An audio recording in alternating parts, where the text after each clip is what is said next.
My father was at one time the biggest commercial rice farmer in Ghana. And so I grew up on the farm. And so for me, agriculture is a passion, it's a hobby, and I just love to see crops grow.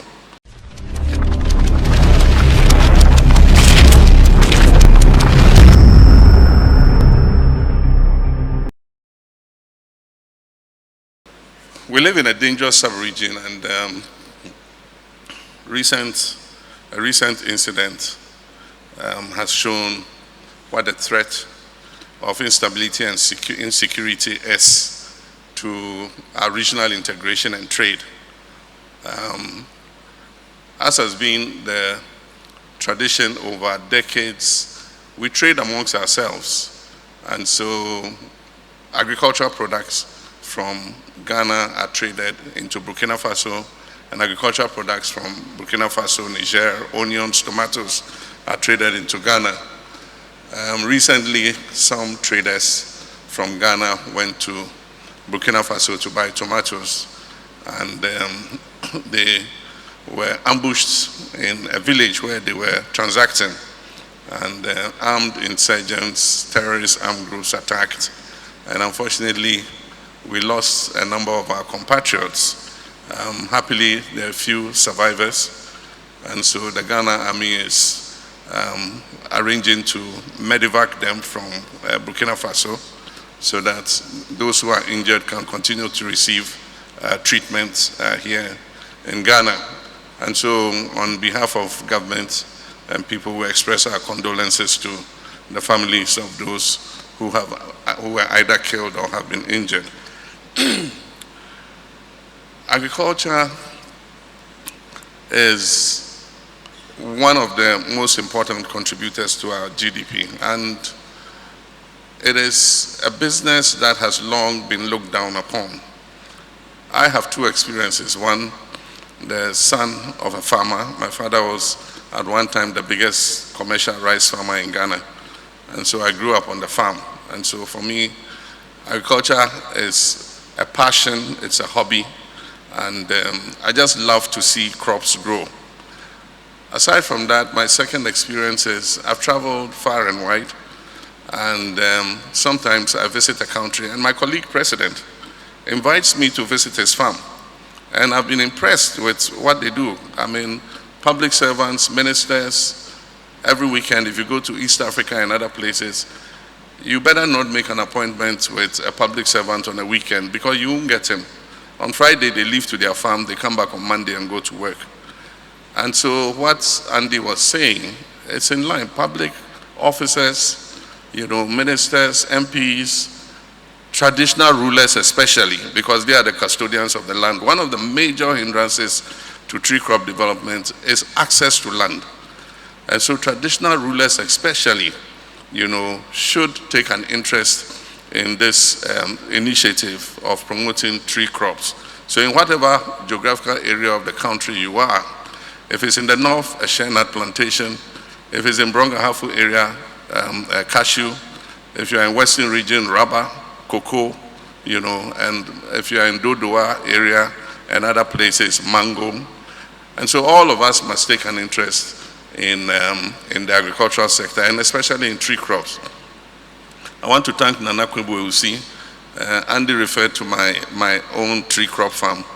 Nana Kwebo-Ewusi gave me 50 acres of land, and I planted cocoa on the 50 acres. So I'm a cocoa farmer. And so when the price was reduced by government, it affects me too. I want to be able to empathize with farmers so that when we take any policy decision, we know that it has an effect on farmers and we feel it ourselves. If there's no fertilizer, if the price of fertilizer is expensive, I feel it myself because I also buy fertilizer. I recently acquired another 100 acres of land, and this time I've dedicated it to oil palm. And so we've planted the oil palm, we're putting in the irrigation system. And so I'm endorsing Andy's suggestion. When I'm going to do a reshuffle, the mitigating factor will be that you must have a farm. So public servants, ministers, priests, clergymen, traditional rulers, everybody, try and do some agriculture. Just next door in Cote d'Ivoire, almost every public servant, has a farm. And so let's take agriculture seriously. We must walk the talk, we must lead by example. We can't just always talk and say people should go back to the land when you yourself are not going back to the land. Recently, we've had a crisis with cocoa. It hasn't affected only Ghana. It's affected all cocoa producing countries. And it shows how unstable raw material exports are if you don't process and add value. And that means that we must take advantage of this crisis to make a pivotal change in how we handle our raw exports. And we've exported raw beans since Gordon Gaggisberg's time. For those of you who don't know Gordon Gaggisberg, he was one of the colonial governors. And Ghana, at that time, was the leading exporter of cocoa. And to think that in the 21st century, we are still the largest leading exporter of raw cocoa beans, that is not an accolade we should take pride in. We should take pride in being the leading exporter of manufactured cocoa products. And so this crisis must mark a turning point in our cocoa industry. As I explained when I spoke in Addis, we collateralize the beans and they give us money to buy the cocoa and export. So because of that, we cannot even allocate enough of the beans to our local processors. And that's why government took the decision that we should change the funding cycle of cocoa by raising the money locally in CDs, paying the farmers, and then allocating a certain portion of the cocoa beans to our processing capacity, and even increase the capacity to process locally so that we can create jobs within our value system and also stabilize the price of the cocoa that we produce. So without much ado, as Jerry, the MC, said, I'll acknowledge the representative of Otumfuo, our traditional leaders, our ministers of state, our international partners, and just say distinguished ladies and gentlemen. It is a privilege to join you at this inaugural Ghana Tree Crops Investment Summit. Let me start. This summit is not merely ceremonial, it is strategic. It reflects a central commitment of the NDC's 2024 manifesto, which is to reset Ghana's economy by strengthening productive sectors, expanding exports, creating decent jobs, and positioning agriculture as a driver of industrial transformation. There's an Akam proverb that says, "Ofro duapa ni pion." When you climb a good tree, that is when you are supported. Today, I must say, Ghana is climbing a good tree, the tree crop sector. And so we invite all Ghanaians, our investment partners, our diplomatic partners, to climb this tree with us. For decades, agriculture has contributed about 21% to our GDP. And cocoa has been our pride, earning roughly $2 billion annually and supporting millions of livelihoods. The 2024 manifesto says clearly that Ghana must move from dependence to diversification. Climate shocks, global price volatility, and environmental stress demand that we broaden our agricultural base. Economic resilience requires reducing our over-reliance on single commodity exports. And this is why tree crops are central to our agriculture for economic transformation agenda as set out in our 2024 manifesto. Beyond cocoa are 6 priority crops: cashew, coconut, oil palm, rubber, mango, and shea form the backbone of this diversification strategy. Together, these crops employ over 1.6 million Ghanaians and support strong rural economies that promote gender inclusion, contribute 2% of our GDP, and 4.5% of agricultural GDP. The numbers tell a very powerful story. Share supports over 500,000 households, mostly women, and cashew employs nearly 890,000 people.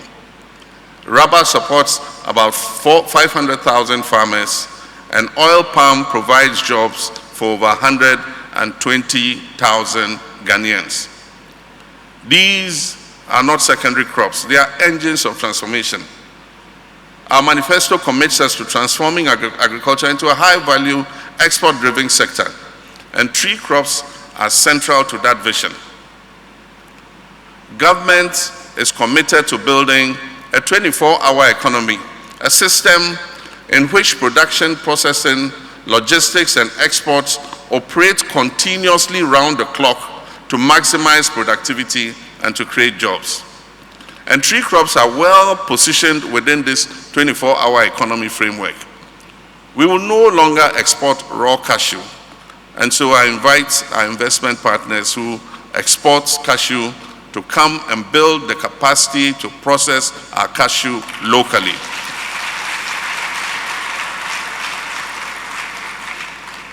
I want to travel and be able to buy cashew and see produce of Ghana, not produce of India or produce of some third-party country. We will no longer export raw cashew, raw share, or unprocessed rubber while importing the same finished products at higher prices. And so our target is clear: 50 to 60% local processing annually, expansion of agro-industrial parks, incentives for private sector processors, and stronger regulatory oversight through the Tree Crops Development Authority. Under the National Policy on Integrated Oil Palm Development, we call it the Red Gold, government is committed to invest $500 million to develop 100,000 hectares of oil palm and create 250,000 direct jobs. If we achieve this target, it will eliminate the 40% oil palm imports that we import from other areas and make Ghana a net exporter of oil palm. And so this is consistent with our pledge to scale up high-impact agricultural value chains with strong private sector participation. And we're placing emphasis on empowering especially women and our youth. Tree crops deliver exactly that. Women processors dominate the share industry. Cashew and mango offer strong opportunities for young people to engage in agribusiness. Coconut and oil palm create processing and logistical jobs. And so through improved seedlings, farmers' hubs, access to finance, and matching grants for small and medium enterprises, we're going to build inclusive value chains. Agriculture must be modern, it must be profitable, and it must be attractive to young people. And so this summit's theme speaks to Ghana's green economy. Tree crops are climate-positive assets. They enhance carbon sequestration, they reduce soil degradation, they promote biodiversity, and strengthen climate resilience. And so our tree crop strategy supports both economic and ecological transformation. Today, therefore, I officially relaunch and accelerate the Ghana Tree Crop Diversification Project.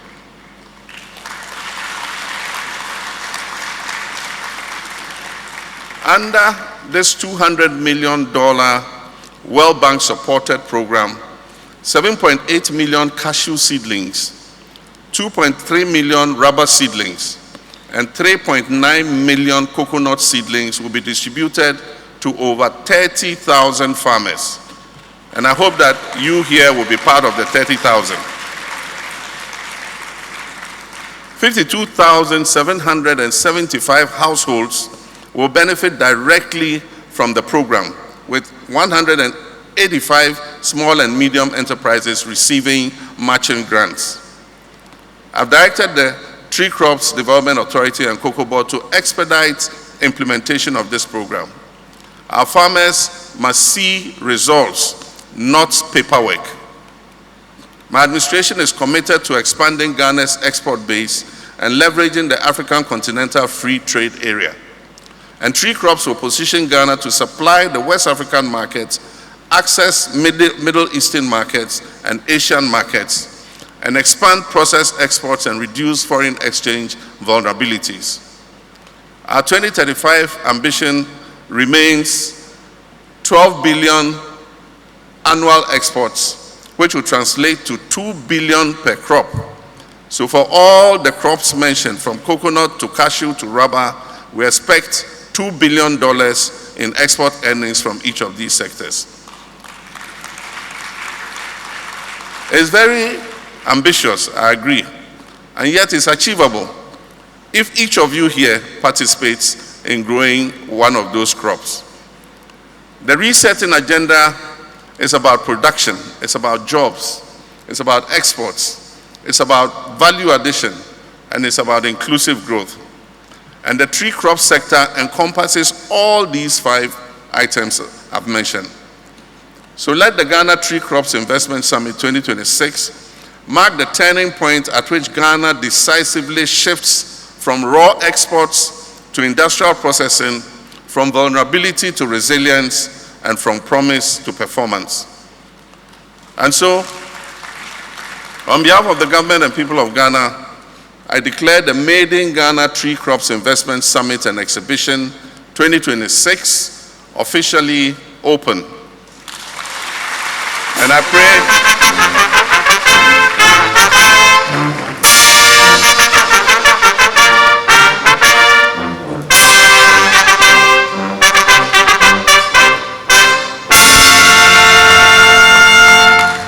may God bless our homeland Ghana and make our nation great and strong. I thank you.